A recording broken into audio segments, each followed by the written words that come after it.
Hello and welcome down onto the tech desk, and in today's video we are going to be looking at the entire range of NYXI Hyperion Joycon for the Nintendo Switch. Here I have the black, the transparent and the white. I've had these for months, I've had these for weeks, and I've had these for a few days. So we're going to split the video up. For those who don't know about the NYXI Hyperion, I'm going to go through all of the features and all of the buttons for this one. I'm going to be using this one because these are my new ones, and then I'm going to, at the end, is just going to compare certainly these with the transparent. There's a couple of differences between these and the transparent ones that I need to know, because when I'm reaching for some Joy-Cons to play with, it's invariably either the black ones or the white ones over the transparent ones, okay? And I'll talk to you about that later in the video. So as I said, I had a few questions when I did these videos, so I've done a video on this one, I haven't done a video on this one, which is going to be today's video, and I got a few questions about them, which I will answer through the videos. So when I got the confirmation order for these ones, it took 9 days, okay? So from saying it's been dispatched, 9 days from China to the UK. I don't know where it is back in the world you are, but to the UK it will take 9 days. And then when they arrived, these are the Hyperion boxes. Let's get them in the right order, I think. So these two, the black one and the white one, came in a box that is identical. I can't tell which one the white ones came in. I wouldn't be able to tell you which one because it doesn't say anywhere whether it's white or black. So that's one comes that one, but then you can see which one the transparent one comes in. And in the box, you get exactly the same. So you get your instruction manual, and you get one of these, which is a centerpiece, so you can clip it on, which I'll talk about later. You can use it as a controller if you want to. And you also get yourself a USB Type-C cable. I mean, this is okay, it's a bit thin, it's very, very generic. I have a USB Type-C cable plugged in over there, so I never really use it. I just got this out for the video. It's about 1 meter long, and yeah, it does the job. Yeah, whatever. So really, absolutely identical, all of them, when you get them delivered. And as I said, what I'm going to do is I'm going to be going through these, and we'll talk about comparing them with those two later. So these are by far and away my favourite Joy-Cons. I use these over the originals for virtually every single reason I'm going to be talking about in this video. And now let's start with the left one and let's go over it. So you have a minus button up the top there, thumbstick, D-pad, T, which is the turbo, and a screenshot button. On the top, L and ZL, and these are digital, so both of them are digital, so just clicks. On the back, we have the release button, we have an M, and we have a vibrating button there. And then we have this extra button here, which they've labeled ML. Over on the right one, X, Y, A, and B, the plus button, thumbstick, home, T, which is again turbo, R and ZR, spin it over, release, M and vibrate, and we have MR. And then, as on most Joy-Cons, on the either side here we have SL and SR, and then we have a pairing button, though I've never actually used the pairing button, and I'll tell you why in a bit. So let's talk about the buttons then, and we'll go over them with a thumbstick. Just note, I will do the thumbstick dead zone test later, just to show you how good these are. So I'll start at the top. So as we said, these are digital, and they click. So the L here has a really nice click feedback to it. I'm really pleased with this one. So it's the same on all of these. Just a nice little feedback to them, really good. And this one just has a kind of like a much more duller thud to it, but definitely again another click to it. The minus, the screenshot, and the T all are identical, very clicky. Okay, a lot of feedback to them. And the thumbstick here, a nice thick click to it. So overall the clicks are really nice to it, and that comes onto the D-pad as well. This has a click to it. Now, I had people asking me about the clickiness of the D-pad, okay, and the best way to describe it is it's less than this click, but more than this click. Without you having it in your hand, okay, so there's definite feedback for it. It's not mushy, it's definite click, click, click. Really, really nice. I really get on with this D-pad. I know it's a personal opinion, but I really get on with the definite clicks, because I know then I can know, like, well, when I hit it 3 times, I know I've hit that 3 times, and I haven't just mushed it 3 times. And then if we spin it over, these buttons here, these are kind of like your function buttons, so they're kind of a lot flatter. The vibrating button is a lot more flatter because I only ever use these once, and that is the first time I set them up, and then I don't touch it again. We'll talk about that in a bit. And then the M button, and this button here this clickiness here is just perfect. Look at the position of this. So if I'm holding it as I would a regular Joy-Con, okay, so let me get that comfortable. There we go, there, like that. Spin it over. My finger is spot on that button. That is such a good place. I know in the other Joy-Cons from NYXI, they had it in a different place. This is absolutely spot on, this place. Love it. And then over onto the right one, these are really quite high up. So if you have a look here, look at that. And then when you press it down, it's got a couple of millimeters travel, but doesn't go flush to the screen. So you know, and you're gonna get it. These feel very similar. There's a little bit more clicked with the original Joy-Cons, but not by much. And then exactly the same, these are all identical. These are identical as these ones. This is identical, this is identical, it's all identical. Thumbsticks all feel absolutely identical. Okay, then on the bottom, we have USB Type-C. So these can be used on the Switch, on their own in this. So if you didn't want to have to pay out for a Pro controller and some Joy-Cons at the same time, this is a very viable solution to have instead of a Pro controller because it's really comfy. And then you can charge them off individually there or charge them when they're on the Switch, which I'll go through in a bit. Then if you look at the back there, we have a slight flat bit on the bottom of the Joy-Con. Can you make that out? That there is so you can have it resting up like that. So when it's on the screen, we'll put it on the screen in a minute, you can have it resting up there. So if you are playing with a separate Pro controller here, you can have it, you don't, because with the kickstand, you won't be able to use the kickstand. So let's get it onto the Switch then. To connect it to the Switch, you're gonna need to place them on for the first time. I've already done that, so they're already paired. And then to pair them up, you're just gonna hold down home and we'll show that it wakes up the Switch. Okay, so that's it, that's connected. And then we'll get this one connected by pressing the screenshot button and it lights up and there we go. So they're both connected really easily. Okay, so turn that off, the lights go off, press home and then we're on, and then we're just going to hit this 3 times. We're in. Then you'll need to wake up this one by pressing the screenshot button. The light comes on, vibrates, and then we're on. So as I said, the way you're first going to pair it is you're going to place it onto your Switch, okay? So when you place that on, that's the only pairing I ever did. I didn't need to go and press the pairing buttons, it just did it automatically, okay? And similarly with this, when it's on the Switch like this, of course it will wake up a Switch like that. Couple of the features when it's on the Switch, you have the gyro. It doesn't have NFC, so you won't be able to use your amiibos. It has turbo, well, 2 types of turbo and a third being off, but the first turbo is if you set the turbo, for example, for A, it can automatically hit A automatically without touching anything, and the next mode will do it so you have to hold down A.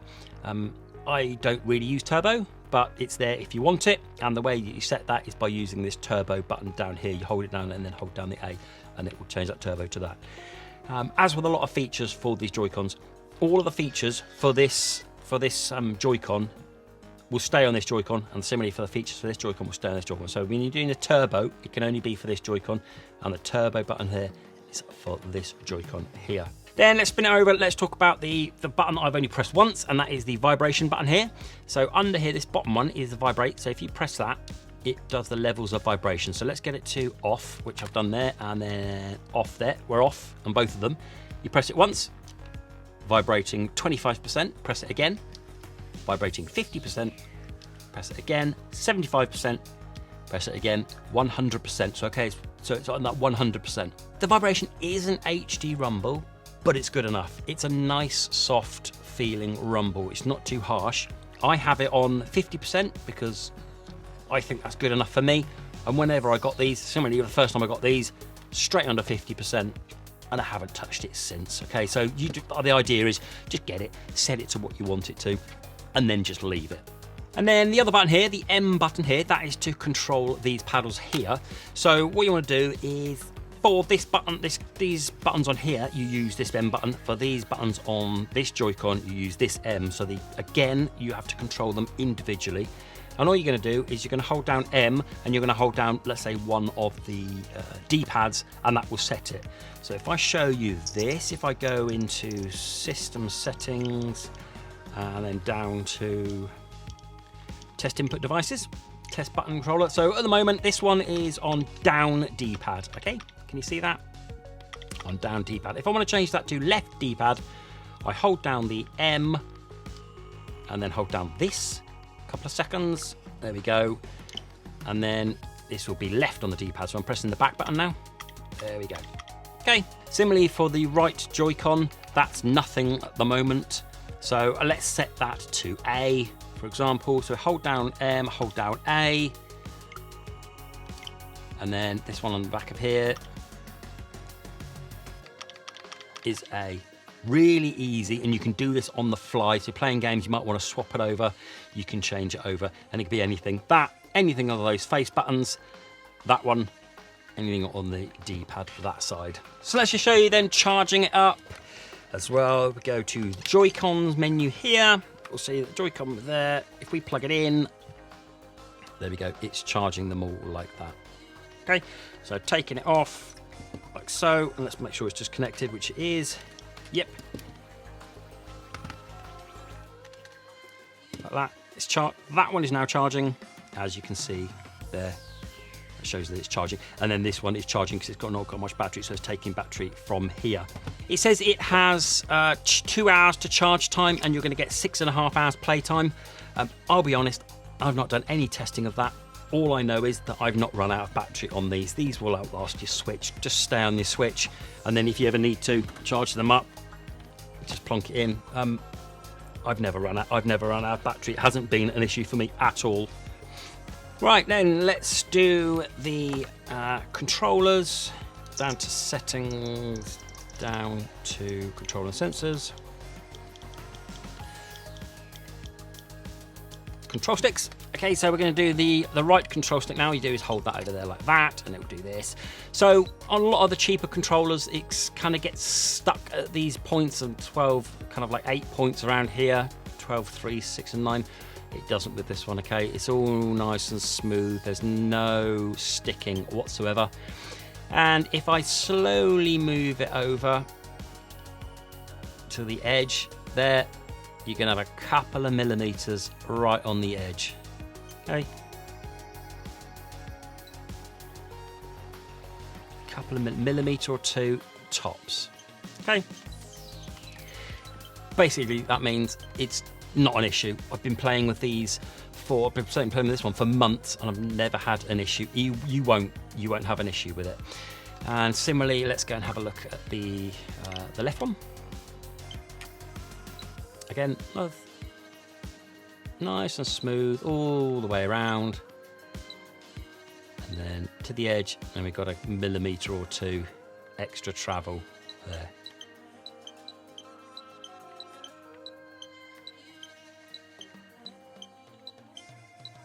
And then another feature as well of the Hyperion is the lights. Okay, so let's take these off because it's just going to be easier, and then also knock these lights down.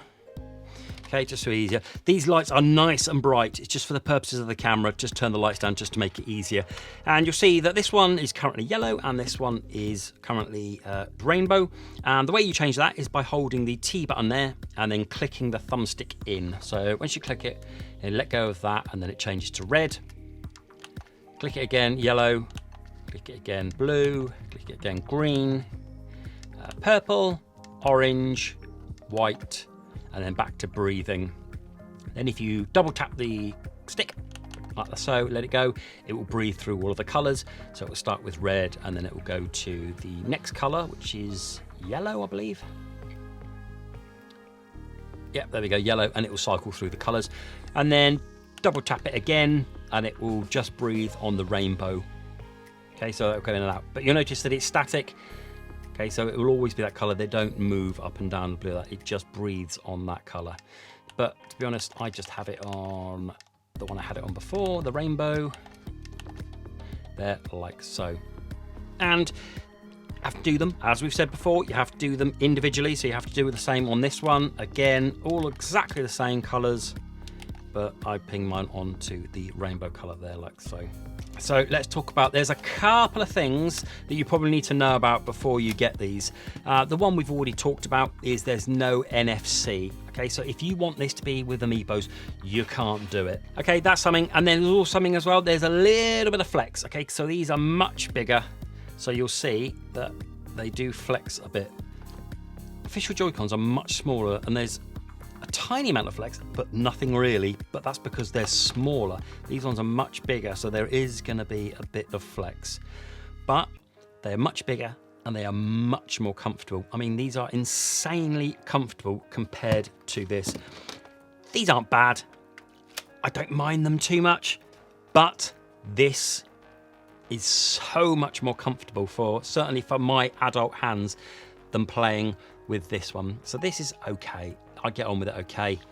I find this extremely enjoyable, especially with that button at the back there, like so. As well, so if we split this Joy-Con up half and half, you'll see that this half here has this grippy matted texture to it. So it helps with the grip, and then it's all kind of matted plastic on the top there, which is identical to these. If I now go into the differences between, which will be these two and the transparent version. So all intents and purposes, these are identical. This is literally just a white version of that. I have spent a long time trying to find a difference between these two. There isn't. Okay, it literally is white. There's no difference. There's a few differences with this one. Most obvious, if I just turn this one on, is the colors. Okay, quickly knock the lights off. Look at that. Far more RGB. Exactly the same colors, but there's far more RGB to these. Okay, so if you like your RGB and you like your transparent look, these will be the ones for you. But also, here's the thing. What I was just saying about the grippy texture on here, these ones are smooth all over, really smooth, glossy and smooth, which is nice, don't get me wrong, but I prefer this. I prefer the grippiness, I prefer the matte plastic on there. So every time I kind of go for a Joy-Con, I'm going to be picking up these because I feel the difference. If there was a couple of subtle differences with the buttons, I'd be like, okay, I'm not quite sure. But the fact that I hold these, obviously have to hold them constantly while holding the Switch, it's a big deal for me. It's a big deal for having these. So I would prefer these over these, but don't get me wrong, these are okay. But everything else is identical. Size, buttons, there. And there is one other final difference. So if I get these with my scales out, these are going to be, depends what my scales say today, 88 grams. 88 grams. It says on the website these are the same weight. Yeah, they're not. They feel heavier. They're 96, so 8 grams more. And you can feel it as well. It's not uncomfortably heavy, don't get me wrong, but you can feel that they are heavier.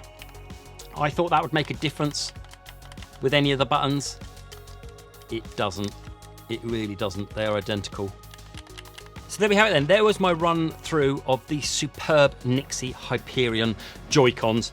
Let me know which ones you're going to get. Are you going to get the white, the blacks, or the transparent ones? These have lasted me months. They're absolute beasts. I've just gave them a clean for the purposes of the video, but look, almost brand new. I love them. These are my favourite. If I had to pick out of any of them, it would be these ones because they give me a little bit of the OLED vibe with the white and the fact that I like the grippy texture on the bottom.